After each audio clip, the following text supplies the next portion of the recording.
जब भी आप लोग जैसे पावर हिटिंग की जरूरत पड़ रही है ना, तो अब क्या हो रहा है कि आप लोग थोड़ा सा यहाँ आ जाते हो तो आपका जो फ्रंट लेग है वो ऑलरेडी टुवर्ड्स स्क्वायर लेग जा रहा है। तो नॉर्मली जो तुमसे शॉट लगते भी होंगे ना, तो वो तुम्हारा ये लॉन्ग ऑन से मिड विकेट के एरिया में लगते हैं। हमारा ये एरिया भी तो है ना, बहुत इंपॉर्टेंट एरिया। आप देखो आपके सामने बहुत सारे रूसन है, वेंडर रूसन, साउथ अफ्रीकन है, क्या नाम है पता नहीं, उसका नाम मैं सही ले रहा हूँ नहीं ले रहा हूँ। इसके अलावा और मिलर है, बहुत सारे लोग हैं। अगर आप देखो ना उनको, तो यार उनका ये एरिया बहुत खुला हुआ है। वो मतलब ये खड़े हुए और बस आपने उनको यहाँ बॉल करानी है और वो जानी है।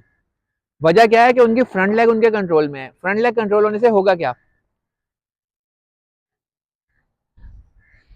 फ्रंट लेग कंट्रोल होने से होगा क्या, फ्रंट लेग कंट्रोल होने से आपका जो है वो शोल्डर की मूवमेंट उस तरफ हो जाएगी। शोल्डर का बहुत बड़ा काम है छक्के मारने में भाई।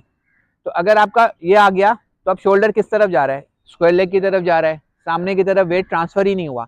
Wait transfer is the most important thing in the power hitting. Weight transfer is the most important thing. अगर आपका बेस स्ट्रॉन्ग है और आपका वेट सही से ट्रांसफर होता है, head still and weight transfer अगर आपका सही से होता है, तो you will be able to hit long sixes, not the normal sixes.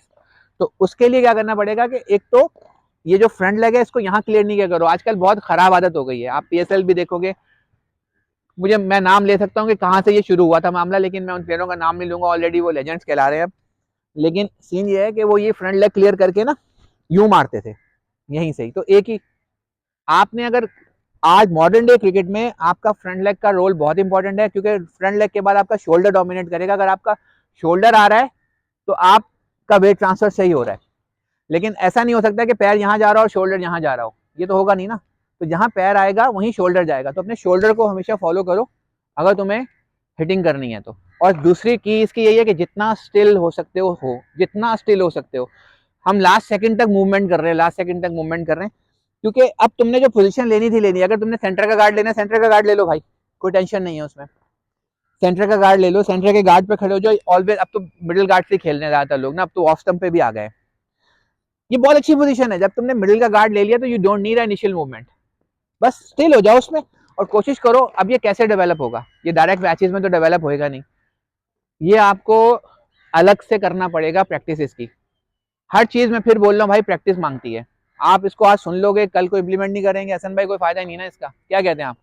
और अगर आपने इसकी प्रैक्टिस नहीं की, एक दफा इंप्लीमेंट करके छोड़ दिया, तब भी कोई फायदा नहीं है। तो इतनी चीजें बता रहे हैं आपको कि यार आपका जो शोल्डर मूवमेंट है उसको फॉलो करो, क्योंकि shoulder is connected with neck and head obviously. तो आपका जहाँ शोल्डर जाएगा वहाँ आपका हेड भी वहीं जाएगा, और हेड अच्छे से जाएगा तो आपका वेट, बॉडी वेट बहुत अच्छा से ट्रांसफर हो जाएगा। लेकिन की पॉइंट वही है कि बेस स्ट्रांग हो और आपका हेड स्टिल हो, और उसके बाद आप ये जाए और फिर आपसे पूरा शॉट एग्जीक्यूट होगा। अच्छा, जितना ग्राउंडेड रहो, बॉल के लेवल पे जाने की कोशिश करनी है हमने, ये भी एक बहुत इंपॉर्टेंट है। हम लोग शॉट मारना चाहते हैं लेकिन हम ऊपर से देख रहे हैं बॉल को। बॉल हमेशा रिवर्स में ट्रेवल करता है और नीचे से ऊपर आ रहा होता है। तो आप कोशिश करो कि आपकी अगर आई लेवल सेट कर लो अपना बहुत अच्छा एक जगह पे, बस फिर वहीं स्टिल हो जाओ। अब इसको आपने एंड टाइम पे यूं कर लिया तो आपने फिर अपनी पोजीशन चेंज कर ली। छोटी छोटी एडजस्टमेंट है, तुम लोग प्रोफेशनल प्लेयर हो तो आप लोग इसको आराम से एडजस्ट कर सकते हो कि ये मेरी आई पोजीशन सेट हो जाती है मेरी, अब मैंने यहीं पे सेट कर ली ना, बस अब यहीं पे रखो इसको। मैं बार बार यूं करूं इसको नीचे करूं, कोई फायदा ही नहीं है।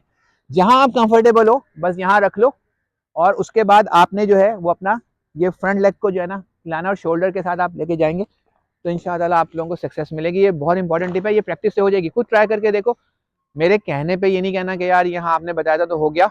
यूजुअली हम कोचेस की बात सुनते हैं और सर हिलाते हैं, हाँ हाँ ठीक है सही है, ऐसा नहीं है। आपको लगता है कि आपकी जिंदगी में या आपकी स्किल में कोई बेहतरी आई है तो आप उसके हिसाब से करें, ठीक है। पावर में आई है या हिटिंग में आपकी एबिलिटी बेहतर बढ़ी है, जो एरिया आपका ब्लॉक था, वेल डन। जो एरिया आपका ब्लॉक था, यानी कि आप इधर मार रहे थे, इधर वाला एरिया आपका ब्लॉक था, वो उसके भी रीजन है ना यार। वो तो बॉटम हैंड अगर हार्ड है, पावर हिटिंग में यूजुअली आपको हार्ड ही करना पड़ता है। बॉटम हैंड ना स्टिफ होता है, तो जब भी चाहते हैं लूज हैंड से तो नहीं लगते। तो लेकिन आपको यहाँ के एरिया के लिए तो आपको टॉप हैंड यूज करना पड़ेगा। ये आपका बॉटम हैंड के साथ आपका ये सामने, mid on, long on, mid wicket, square leg, ये areas are fine for the with the bottom hand, लग सकते हैं। लेकिन आपको अगर यहाँ सारे आने तो आपको टॉप हैंड नॉमिनेट करना पड़ेगा। तो उसकी भी ड्रिल्स है, बॉटम हैंड की भी ड्रिल्स है। मैंने किसी प्लेयर को आज तक ज्यादातर ये ड्रिल्स करते नहीं देखा कि आप खाली बॉटम हैंड यूज कर रहे हैं। ड्राइव्स मार रहे हैं बॉटम हैंड से, ताकि आपका बॉटम हैंड, और एक आप ड्राइव मार रहे हैं खाली टॉप हैंड से। तो ये भी किया करो ताकि दोनों हाथों का आपके, देखो क्रिकेट बड़ी तेजी से चेंज हो रही है मॉडर्न डे में आप, and for me age is just a number, you can click any time from anywhere. बहुत सारी एग्जांपल्स है, मुझे उस बॉलर का नाम याद नहीं आ रहा है इंडिया में जो वेटरन की एज में जाके उसने खेला, नहीं एक और थे ना स्पिनर, वो जो टिप बॉल से खेलता था, वो मुझे नाम याद नहीं आ रहा, लेकिन मैं पता करूंगा, मैं देखूंगा अगर मैं एडिट के टाइम पे मुझे उसका नाम, नहीं यार पीएसएल खेल रहे थे ना, हाँ आईपीएल, नहीं, एक और था, बहरहाल उसकी एग्जांपल ही राहुल द्रविड़ ने उसको, हाँ शायद यही था, हाँ मैं देखूंगा, हम उसकी नाम रिसर्च करके उन प्लेयर का लगा देंगे यहाँ पे, लेकिन वो शायद राहुल द्रविड़ की फाइंड थी या नेट्स पे बॉलिंग कराने आए थे, और वो टेप बॉल प्रोफेशनल खेलते थे पैसे लेकर, और यार कितने साल फिर उन्होंने पीएसएल खेली है, आईपीएल, तो एडिट काट दो, पीएसएल तो बैन है कोई बात नहीं, आईपीएल भी अच्छी लीग है यार, देखिए एज अ क्रिकेटर तो हमें कोई पीएसएल आईपीएल हमारे लिए सेम है भाई, बिग बैश भी हमारे लिए सेम है, हम तो फॉलो करते हैं क्रिकेट को, जहां अच्छी क्रिकेट मिल रही है हम एंजॉय कर रहे हैं, बाउंड्रीज ये पॉलिटिकल लेवल पे रख लो, गवर्नमेंट लेवल पे रख लो, हमारे लिए क्रिकेट में बाउंड्रीज नहीं है भाई।